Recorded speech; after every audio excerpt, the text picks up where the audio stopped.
महिषासुर नाम का बहुत ही पावरफुल दैत्य हुआ देवेन।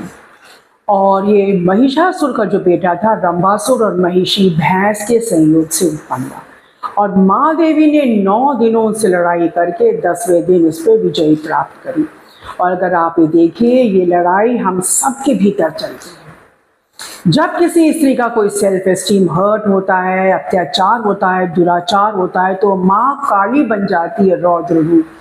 तो नवरात्र हमें ये दीक्षा देते हैं, ये समझ देते हैं कि हमने अपनी सात्विक प्रवृत्तियों को जगाना है। ये सात्विक प्रवृत्तियां हमारी मूलाधार से लेके सहस्त्रधार, फिर आप मणिपुर चक्र देखो, अनाहत चक्र देखो, विशुद्ध चक्र देखो, आज्ञा चक्र और सहस्त्रार, क्राउन चक्र आता। इन सोई हुई सुप्त शक्तियों को जगाने का काम नवरात्र करते हैं। जैसे देवी माँ ने महिषासुर, जो कि आधा मनुष्य और आधा भैंस था, अब आप सोचो, आधा मनुष्य और आधा भैंस, उसने कठिन तपस्या करी।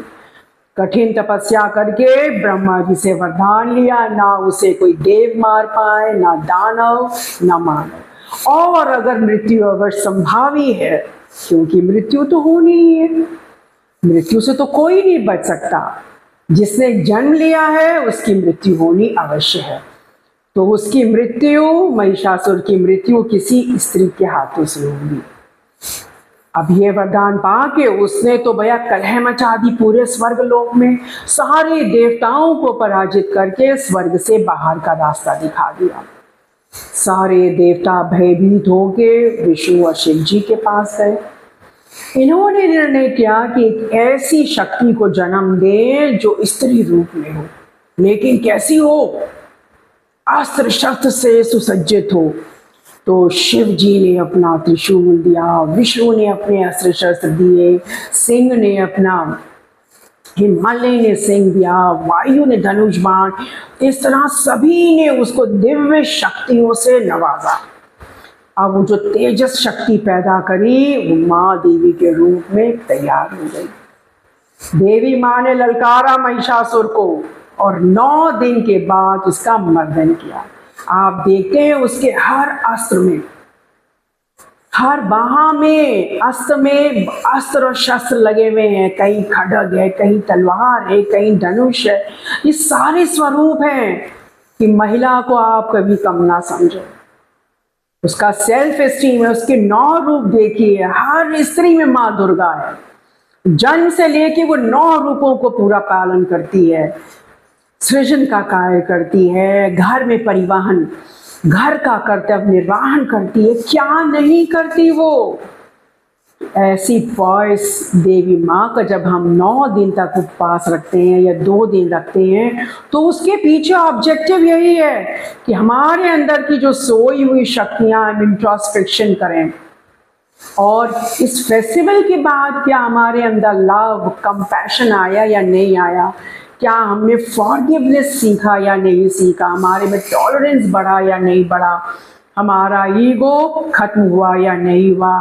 कहीं हमारा कोई क्लैश है तो उसको खत्म करें। और 10वें दिन हम विजयदशमी आज बना रहे हैं ना। अब बात करो त्रेता युग की। राम ने भी 9 दिन तक महादेवी के व्रत किए और तपस्या के बाद रावण का 10वें दिन उसके अहंकार, जो उसके 10 सिर है ना, अहंकार के 10 सिर हैं। किसी भी इंसान के 10 सिर तो नहीं होते, लेकिन वो एक सिंबॉलिक है कि रावण के अंदर जितना अहंकार था कि उसके सामने अस्त्र शस्त्रों के ज्ञाता, वेदों का ज्ञाता, शास्त्रों का ज्ञाता, प्रकांड विद्वान कोई हो ही नहीं सकता।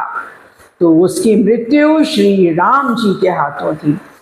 तो आज दशहरा हम उसी लिए मनाते हैं कि हम अपनी बुराइयों का क्या करें, उनको बर्न करें, अग्नि में दग्ध कर दें, दाह कर दें। और उसके बाद हम इंट्रोस्पेक्शन करें। हमने इस फेस्टिवल के बाद क्या हमारे अंदर कोई पॉइस फीलिंग्स आई? क्या हमें सात्विकता लगी? और अगर आप देखिए, माँ दुर्गा की जो राजसिक शक्तियाँ हैं, नृत्य में है, कला में है, संगीत में है, ये पराशक्ति सुप्तावस्था में कुंडलिनी में सोई रहती है।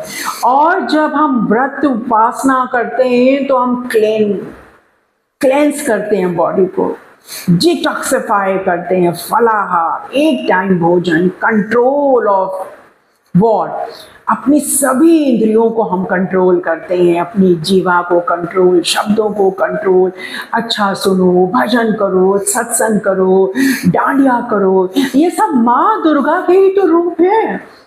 ये पराशक्ति है जिसको हम कहते हैं, जिसको सूक्ष्म रूप आप कहते हैं, डिवाइन पावर है। और उस डिवाइन पावर को पाने का ही तो क्रम है ये, जिसको हम इस संसार में ढूंढते हैं।